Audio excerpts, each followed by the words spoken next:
Hello guys, welcome to Tales and Trends. Please don't forget to subscribe and click that notification button for more updates. Thank you. Social media has been heartbroken after hearing the news of Malome Victor's passing. This happened yesterday after hearing of an accident which took place, guys, that claimed the life of Malome Victor and two more people that he was in there.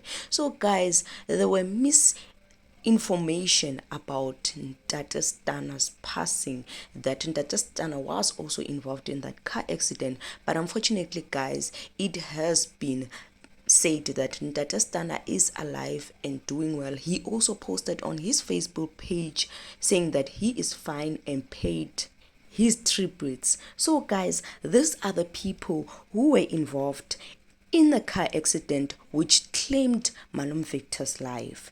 So guys, Puleng Pofolo was one of the people who were inside the car, and Lezwi Hukukala was also there in the car that claimed Malome Victor's life. But anyway guys, do comment below and let me know what you have to say about this, and may their precious soul rest in peace, and my deepest condolence to their families and their close friends.